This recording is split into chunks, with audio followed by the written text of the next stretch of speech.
everyone, I'm Josh. In this project, my goal is to try to overcome my greatest fear, the fear of heights.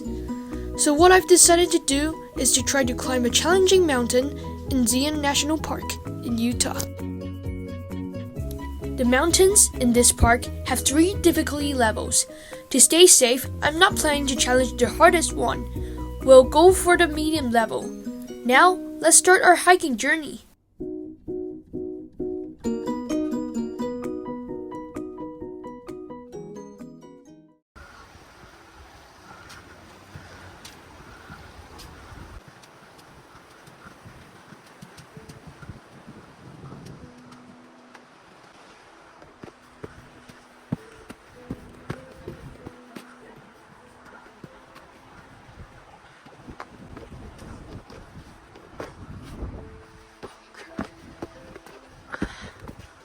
You can hear me breathing heavily and coughing because I'm starting to get scared.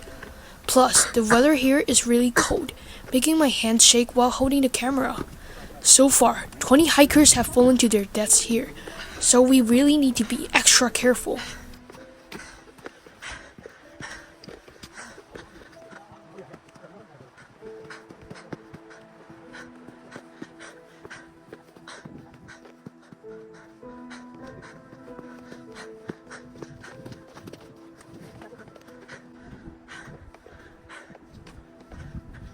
Despite the dangerous trail we're facing now, the view here is actually amazing.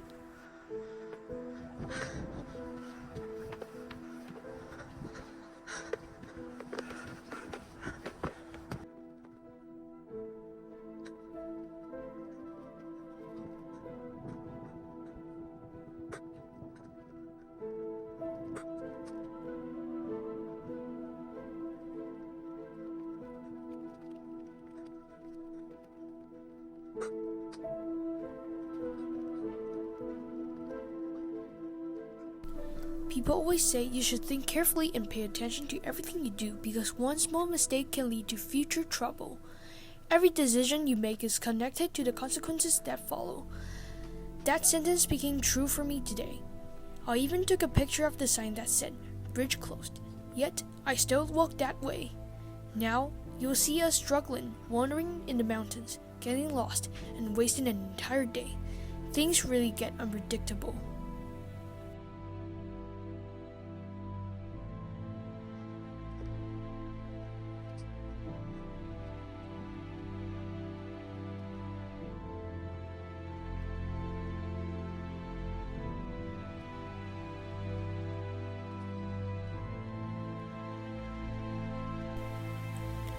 As the altitude increased, I became more and more afraid. This is when we enter our main topic, how to overcome the fear of heights. As my breathing became more rapid, I realized I had to stay calm. So, I started greeting local hikers and observing the local ecosystem. I tried not to think about how high and dangerous it was, and slowly I managed to distract myself. Eventually, I stopped being afraid and started walking with confidence. During this process, I also noticed many cultural and ecological differences. For example, when I greeted Asians, they usually ignored me and they rarely greeted me first. But Westerners were different. They were very friendly and enthusiastic, always the first to say hello. This showed the cultural differences. But we can't blame Asians for being rude. After all, in such a place, greetings aren't exactly necessary. I also noticed that the rocks and mountains here were completely different from those in Taiwan. Here, they were bright, red, rough, and dry, like a desert area. The only plants were cacti and similar types, most with spiny hooks, making the place feel empty. In contrast, Taiwan is always green, humid, and full of birds and flowers. This is the result of differences in landscape and geographic location.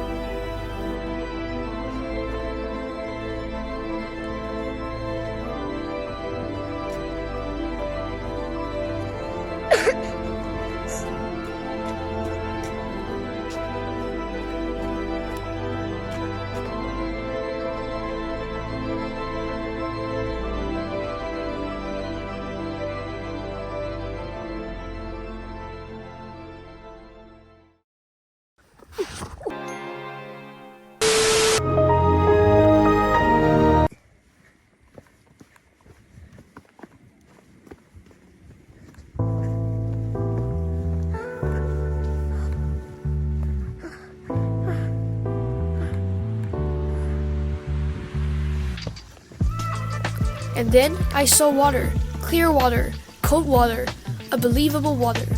I was so excited because this journey had been way too boring. The whole mountain was either covered in cacti or just dull red rocks.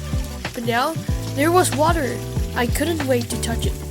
I even felt like taking a sip. But I held back because I remembered something. This water had something called toxic blue-green algae, and that stuff was deadly. The toxin from the algae could cause all sorts of symptoms, like eye, nose, and skin irritation, liver and kidney damage. According to the park authorities, in rare cases, it could even lead to death. Even though it's called blue-green algae, its color could actually be yellow, tan, green, brown, or black with a smooth grip or slimy texture. This nasty stuff was even used by the military as a biological weapon before. Drink it, and you're going straight to Jesus. No joke. So I kept walking.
After we realized we took the wrong path, I started heading down the mountain. On the way, I still saw a lot of amazing sights. Water spraying out from cracks in the rocks, flowing streams turning into ice. The scenery was truly breathtaking. But beneath all that beauty, danger was lurking. Yeah, the same toxic blue-green algae we just talked about. Whatever, let's just keep moving.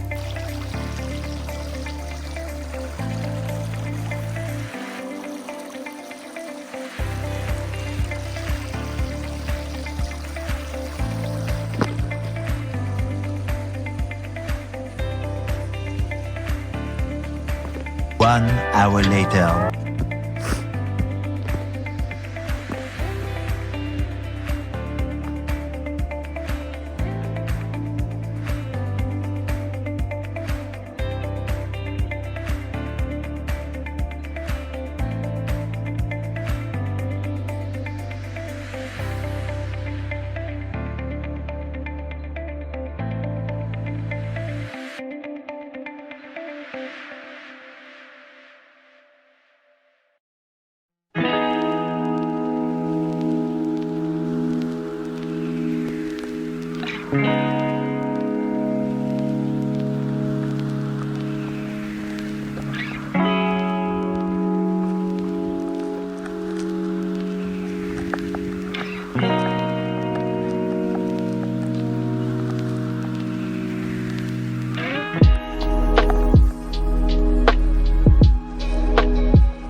No matter what, we finally made it back to the car. For now, we're leaving Zion National Park and heading back to the hotel to rest for the night. Tomorrow, we hit the road again.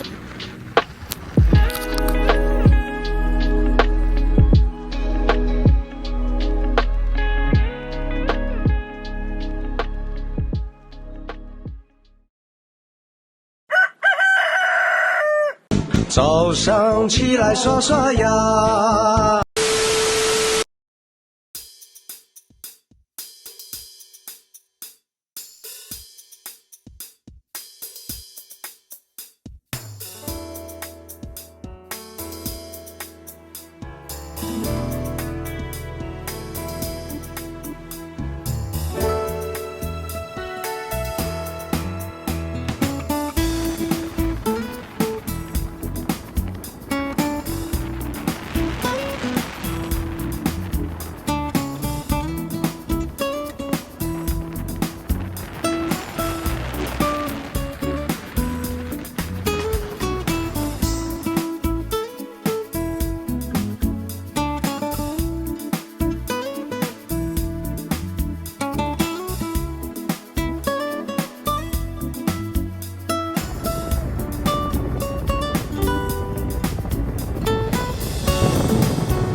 So, today is day 2. We took the run path yesterday, right?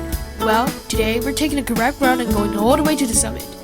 It's really cold today, feels like minus 9 degrees Celsius. My hands are almost frozen because gloves here are basically useless. Might as well not wear them. So for today, most of what I captured will be in photos.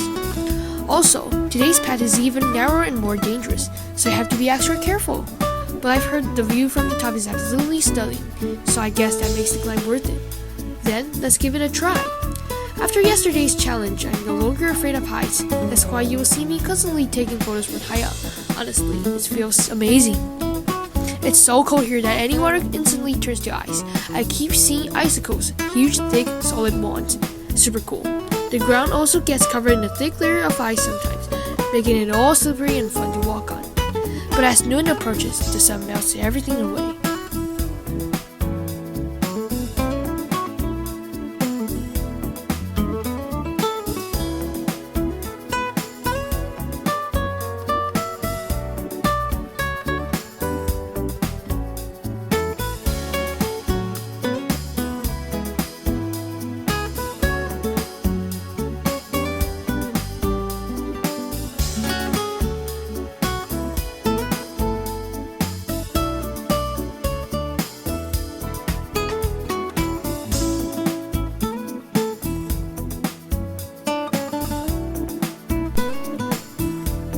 So now, I'm totally not afraid of heights. I'm sitting on the highest point of the top and looking down from there, taking photos and watching down peacefully.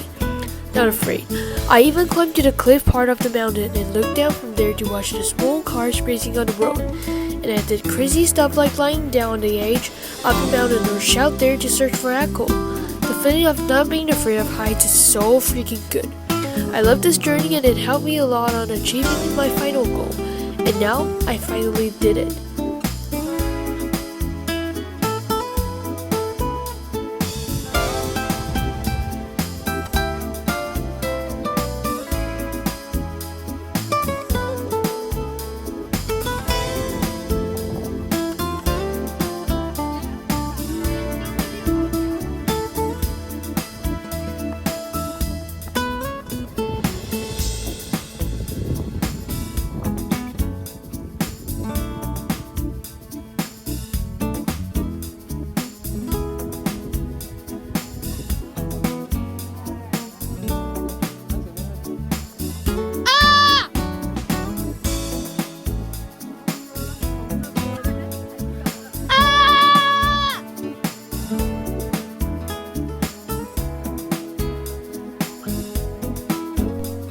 Wow, I can't believe I actually did it. Climbing Angel's Landing at Zion National Park for 2 days was one of the hardest things I've ever done, but also one of the best. Before I started, I was really scared. I have a fear of heights, and just thinking about walking those narrow paths with huge drops on both sides made my heart race. There were moments when I wanted to turn back, when my legs felt weak and my mind was telling me to stop, but deep inside I knew I had to keep going. My motivation for this climb was to prove to myself that fear doesn't have to control me. I didn't want to let it stop me from doing something amazing. I knew if I could get through this, I could face other fears in my life too. So I kept telling myself one step at a time, just focus on what's in front of you. Holding onto the chains, feeling the rough rock under my hands, and taking deep breaths, I pushed forward. And when I finally reached the top, I felt so free. The view was incredible, the sky so open, and in that moment I realized I had done something I never thought I could. But this trip wasn't just about overcoming fear, it was also about learning and experiencing new things. Being in Xi'an felt so different from what I was used to. The landscape was shocking in a way. The huge red rocks, the dry air, the way the light changed the colors of the canyon. It made me realize how different nature can be in different places. I also noticed how people around me acted differently, how they connected with nature in their own way. Some were quiet, taking it all in, while others were excited, taking pictures and celebrating. It made me think about how people see the world in different ways. This journey taught me so much. I learned that fear is only temporary, but the feeling of achieving something lasts forever. I learned that the world is full of surprises, and the more I explore, the more I understand. I learned that pushing myself outside my comfort zone makes life more exciting. So what would I do next if I had more time? I would climb more mountains, explore more national parks, and see more of the world. Maybe I would try another difficult hike, or even go to a new country to experience a totally different culture. I would keep growing, keep challenging myself, and keep learning from new experiences. This is just the beginning for me, and I hope this journey inspires you to face your fears, try something new, and see the world in a different way. Thank you for watching, and I'll see you in the next adventure. Bye!